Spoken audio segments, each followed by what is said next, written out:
नमस्कार रामकृष्ण हरी मंडळी, कसे आहात तुम्ही सगळे? काळजी तरी घेताय ना? तर मित्रांनो, तुम्ही तर खूप वेळा आत्तापर्यंत तिळाचे लाडू खाल्ले असतील, तिळाच्या वड्या खाल्ल्या असतील, तिळाचं तेलही वापरलं असेल.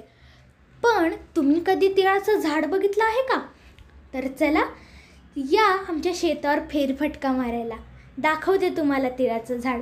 तर हे आहे तिळाचं झाड. बघा, हे थोडंसं हिरवं आहे आणि ह्याच्यामधले तिळाचे जे कोंब दिसत आहेत ते थोडे ओले आहेत. आणि ही जी तुम्हाला आत्ता स्टेज दिसते, ह्याच्यामध्येच आपले शेतकरी मित्र तिळाला काढून ठेवतात आणि थोडा वेळ ह्याला कडक होण्यासाठी थोडे दिवस ठेवतात आणि मग तीळ जेव्हा पूर्णपणे तयार होतात तेव्हा ते काढतात. चला मी तुम्हाला हे उघडून दाखवते. आता तुम्ही बघू शकता की ह्याच्यातले तीळ थोडेसे ओले आहेत, पण याच स्टेजला आपले शेतकरी मित्र हे काढून ठेवतात आणि थोडे दिवस पिकायला ठेवतात. बघू शकता तुम्ही ह्याच्या आतमध्ये कसे तीळ आलेले आहेत.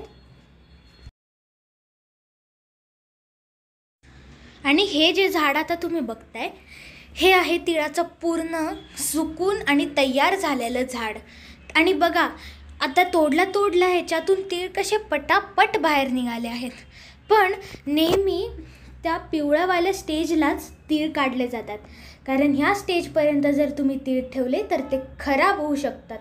त्यामुळे तुम्ही ह्याच स्टेजला तीळ काढता. आता तुम्ही हे झाड बघू शकता, ह्याच्यामधले तीळ बघा कसे एकदम आनंदाने नाचत आहेत आणि काढल्या त्यांना बाहेर निघायची खूपच घाई झालेली दिसते.